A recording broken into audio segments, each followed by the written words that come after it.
señor senador del Partido Colorado, de Propuesta Vallista, José Amorín Valle. Buen día, ¿cómo le va, José? Buen día, gusto estar acá con ustedes. Bueno, muchas gracias. Lo veía recién, en pocos minutos va a estar el señor ministro de Trabajo y Seguridad Social charlando.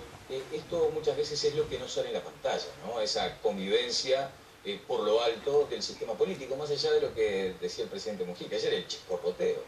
Con Brenta nos conocemos, fuimos diputados juntos. Claro. Y tuvimos, obviamente, cientos de enfrentamientos, de discusiones sobre temas en los que pensamos distintos. Y seguimos pensando distintos, pero eso no deja de lado la muy buena relación personal y la posibilidad de dialogar de esos temas. Bueno, allí está, así que seguimos en la misma. Bueno, allí está Brenta a la espera de la entrevista y justamente hablando de una cantidad de cosas, de la selección olímpica que debuta mañana y de este asunto que a todos nos duele, ¿no? Porque lo de Pluna me parece que no escapa a una sensación, a un sentimiento nacional de tristeza, de pesar. Sí, es muy triste lo que pasó con Pluna, es muy triste por lo que es Pluna, para los uruguayos, para todos, por la cantidad de gente que se va a ver damnificada. Digo, no solo todos los uruguayos perdemos más de 300 millones de dólares, sino que directamente empleados de Pluna se quedan sin trabajo, empleados del aeropuerto van a tener dificultades, seguramente muchos también van a quedar sin trabajo, inversores que pusieron 15 millones de dólares entre Uruguay y Argentina. Ahora, José, esa mirada no es demasiado apocalíptica en atención a que se está pensando en que Pluna vuelva a volar. Pero Pluna... Bueno, no, claro, como aquella vieja Pluna, no. Con otro nombre puede ser, puede surgir y ahí la está, línea aérea uruguaya. Y ahí está el encastre del personal, por ejemplo, sí, de la frecuencia. Ojalá, en realidad no hay nada claramente planificado, lo único que hay es una subasta en la que se van a vender los 7 aviones, aquellos de los que el Estado salió de garantía. El Estado salió de garantía de 7 aviones por más o menos 170 millones de dólares. Va a intentar venderlos para recuperar todo el dinero posible y todo ese dinero pagárselo al Scotiabank, que es quien le prestó la plata al Estado. Y vamos a ver qué pasa con esos aviones. A ver, si viene una aerolínea del exterior y los compra y se los lleva, se acabó. Se lo llevó y no hay drama. No hay ninguna cláusula que determine ninguna cláusula que digan que tienen que trabajar acá. Ninguna. Es un dato importante. Ninguna. Hay una segunda instancia. Sí. Hay un primer remate. Si se llega a tal cifra, el que lo compra se lo lleva. Hay un segundo remate, si no se llega a esa cifra, en el que los compra sí tiene que trabajar en una línea uruguaya. Pero capaz que los dos quedan desiertos. ¿Y entonces? Como veo la mano, y después van a empezar negociaciones directas. Como yo veo el panorama, yo no sé si no quedan desiertos los dos remates. Pero ¿cómo ve el panorama para afirmar eso? Porque los precios que van a pedir en la primera son muy altos y la exigencia en la segunda también es muy grande, es que los 7 aviones operen acá en la zona. Ya hubo una empresa que se fundió. Entonces yo creo que bien complejo, yo creo que lo que tiene el Estado y lo que tiene que aprovechar bien son las frecuencias, y ahí tenemos que tener una negociación con Argentina, y lamentablemente en las negociaciones con Argentina, en todas ellas... Bueno, ahí está el tema de la conectividad, en todo caso, que es lo que debería privilegiarse. Digo, eso es importante para el Uruguay, sin lugar a ninguna duda. Ahora, ¿qué pasó, Amorín, entre aquella reunión tan crítica, porque además era a altas horas de la noche, con los ministros de Economía y de Transporte, y este momento actual? ¿Qué hubo en el medio que ustedes no le decían? Bueno, pasaron muchas cosas, pero básicamente el motivo fundamental por el cual se nos dijo que cerraba Pluna era porque había una deuda de 3.500 millones de dólares de Pluna, sociedad anónima, y Pluna ente autónomo con empleados de Bali Brasil. Parecía exorbitante, eso haciendo un cálculo ligero, matemático, daba una cifra... 500.000 dólares por empleado. Bueno, claro. Pero nos dijeron, acá está en juego el país, acá no es solamente ya que Pluna, es cierto, no tiene un peso financiera y económicamente está liquidada. Porque ustedes salieron con una actitud, digamos, patriótica en aquel momento. Cuando nos dijeron que este era un tema muy grave para el país, nosotros dijimos, bajamos el ascensor con el senador Bordaberry, yo le comenté, por cabeza esto tiene que ser 500.000 dólares, me da mucho, pero salimos con la enorme preocupación de que esto podía ser un daño enorme para el Uruguay. Y más allá de que todo se había iniciado con actitudes y con decisiones que eran profundamente equivocadas, con aquella contratación de Ficus Capital para contratar a Campiani, desde el primer día dijimos es poco transparente, esto termina mal. Más allá que podíamos hacer caudal de eso, dijimos, bueno, acá si el Estado debe 3.500 millones de dólares, salgamos con la prudencia que es necesario salir. Y mucha gente nos dijo, pero ¿por qué salieron tan mal? ¿Por qué salieron tan tristes? ¿Por qué salieron? Y salimos muy mal porque era un tema gravísimo. Ahora, al otro día nos enteramos que ese no era el ejemplo, que claramente no eran los 3.500 millones de dólares, que eso era una cuestión para llamar la atención, que el gran lío era la administración Pluna en Uruguay. Y salió inmediatamente la senadora Topolanqui a decir que, yo no me acuerdo cuáles fueron las palabras, pero creo que dijo que era perverso.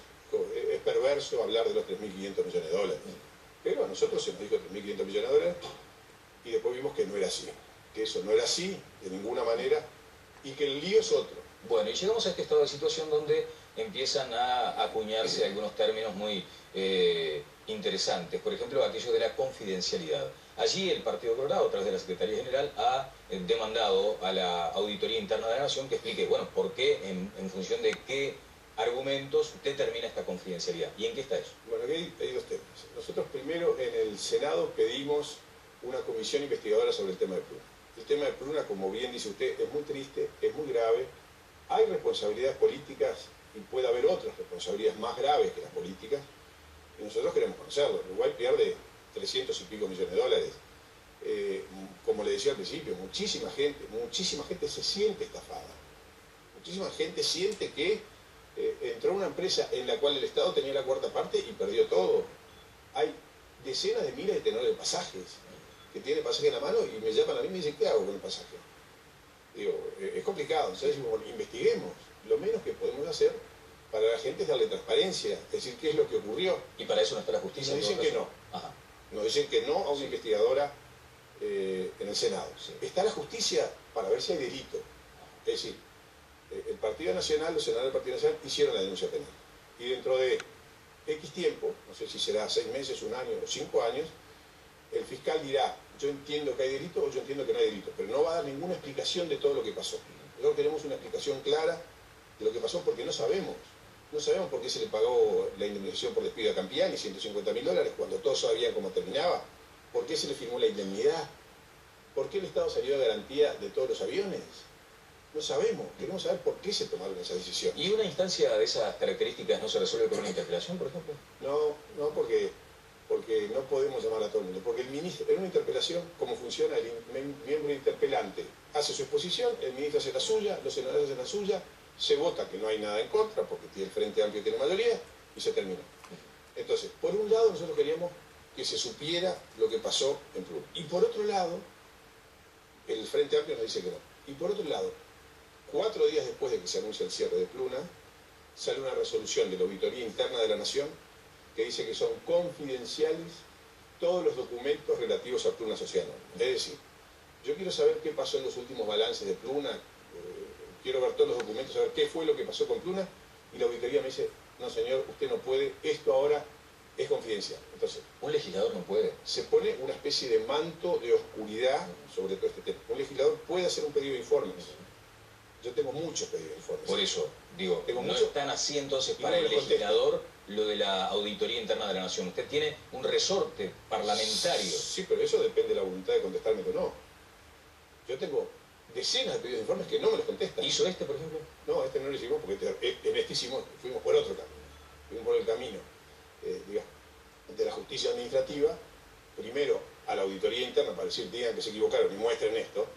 El país necesita ver estos documentos, queremos saber qué pasó con Pluna, y salió la auditora a decir que no, que en realidad esto ya estaba previsto. Y que no. También la auditoría determina claramente eso, ¿no? Que un legislador lo puede pedir y que la justicia también.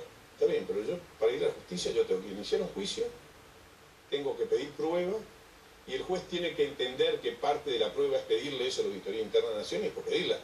Y esto hay que saberlo ahora. No tengo que iniciar un juicio y ver qué pasa con eso. Y si un legislador lo pide, se lo pueden contestar o no. Yo le voy a poner un ejemplo.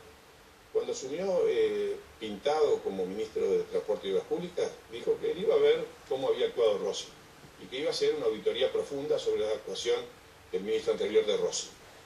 Bueno, yo esperé 6 meses y después hice un pedido de informe a ver qué había pasado con la auditoría y cuál había sido el resultado. No se hizo la auditoría, obviamente, no era una cuestión para el público. No me la contestaron. Al año, el Senado la pide. Y no me la contestaron y no me la van a contestar nunca. Y tengo muchas que no se contestaron. Así que yo creo que esto es no tienen derecho los decenas de miles de perjudicados con el tema de Pluna a ir a la auditoría a ver los documentos, a ver qué pasó, a ver por qué se les fue la plata de ellos, a ver por qué el esfuerzo de mucho tiempo. ¿Un recurso de habeas data no es suficiente? No, es que lo que se prohíbe es el recurso de habeas data. O sea, lo que tiene uno es el recurso de habeas data. Y lo que hace la Auditoría Interna de la Nación dice, recurso de habeas data contra la Pluna, no va. Bueno, apelo a un legislador al que vote de pronto y le digo, bueno, solicita tú que tenés posibilidades, que tenés potestades y entonces... A ver si nos dan los documentos. De cualquier manera, sí, de a poco van saliendo. El otro día apareció uno en el Observador. Bueno, de hecho son públicos. Bueno, claro, lo del Observador publicó uno y en algunas sesiones del Parlamento algo hay también. Algunos van saliendo, pero nosotros queremos estudiar el tema. Yo creo que la gente se merece saber qué pasó con esto. Correcto. Finalmente, senadora Morín, esto repercutió en lo que, como decíamos, el presidente llamó el chicorroteo, en fin, lo de los fantasmas, que aquí mismo dijo el presidente de ANCAP, Sendic, y también esa controversia respecto a la integración o no de la oposición en las empresas estatales, en los entes públicos. Y el Partido Colorado allí no tiene mucho de ganar, porque cuando el presidente Valle menciona su posibilidad de nombrar a directores de otros partidos, lo único que hizo fue Vergara en la UCEC. Sí, Sanguinetti nombró algunos más. La Constitución pide que en los entes esté el gobierno y oposición. Eso fue absolutamente normal mientras había dos partidos mayoritarios. Hoy que el país está partido en tres, digamos, en tres partidos principales, lo que ocurría en los gobiernos de coalición blancos y colorados es que quien era mayoría blanco-colorado tenía 3 en vez de 5, y quien era minoría blanco eran 2. O sea, había dos partidos políticos siempre. En el gobierno de Dr. Vázquez hubo solamente un partido político. Y Mujica, en un acierto, porque cuando un partido tiene absolutamente todo, pasan cosas complicadas. Yo no sé si usted recuerda lo de Antel, claro, el periodo pasado, que tuvieron que echar a los tres porque era una cuestión entre los tres que era un lío gigantesco. Es bueno que haya ley de oposición, siempre para controlar. Es absolutamente bueno, y Mujica lo dijo al principio de este gobierno, nos llamó y nos pareció bien. Controlar y coparticipar también en la gestión. Ayudar. Digo, nuestros directores están para ayudar al ente y están para controlar. Ahora, cuando hablamos con Mujica, por supuesto que quedó absolutamente claro que nosotros íbamos a ser oposición. Nosotros somos oposición. La gente nos puso al lado de la oposición. Cuando sale el lío de Pluna y nosotros criticamos duramente al gobierno porque creemos que se equivocó groseramente, salen algunos legisladores de distintos sectores políticos y dicen, bueno, entonces que se vayan de los entes. Nosotros estamos en los entes para controlar. Y vamos a seguir marcando diferencias con el gobierno cada vez que sea necesario. Claro, no nos vamos a callar la boca por los cargos de los entes, obviamente. Bien, ¿le parecería leal, lícito, ético utilizar documentación confidencial para hacer política? Documentación que no se puede ver. Por ejemplo, un director de ente tiene acceso a información privilegiada, sin duda. No, a mí me parece que hay cosas que no se pueden hacer. Hay cosas que uno tiene que actuar con responsabilidad. Con la responsabilidad que actuamos con Bordaberry cuando salimos de la reunión con los ministros. Uno dice, bueno, o sea, en este negocio primero está el país. Bien, comparte y es así. ¿El gobierno totalitario sonó fuerte? No, yo no creo que se pueda decir gobierno totalitario, pero creo que sí que hay actitudes, por lo menos poco democráticas y que pueden ser tildadas de totalitarias. Por ejemplo, creo que lo peor que ha hecho Mujica, el presidente Mujica en los últimos tiempos, es decir que hay que privilegiar lo político por sobre lo jurídico. Eso es gravísimo. Digo, eso quiere decir, no me importa la Constitución, no me importan los temas políticos. Eso es lo que justifica los golpes de Estado, de izquierda y de derecha. O sea, lo que importa es lo político, no importa la Constitución. Por el matizó eso es esas afirmaciones. Está bien, pero las hace. La senadora Topolanqui. Quiero que la tercera parte de la oficialidad de las Fuerzas Armadas y la mitad de la tropa estén participando en mi proyecto político. Y junto con eso vienen 210 militares de Venezuela, hacen reuniones con militares uruguayos y terminan gritando ¡viva la patria socialista! Esas son actitudes no democráticas y esas son actitudes que si todas fueran iguales serían claramente totalitarias. Así que a mí me parece que no se puede decir que el gobierno es totalitario, pero que se puede decir que hay algunas actitudes que nos tienen que hacer abrir los ojos y nos tienen que llamar la atención. Senador, muchas gracias, muy amable por su participación. Más adelante vamos a hablar de política porque el PROA está conformando lo que puede llegar a ser la posibilidad de un candidato del sector, ¿no? El sector va a tener un candidato, este polo ballista, esta corriente ballista del Partido Colorado va a competir en las internas y lo vamos a charlar largamente cuando usted quiera. Muchas gracias, senador José Morín. Vamos a la pausa y en los próximos minutos estará con nosotros en vivo el señor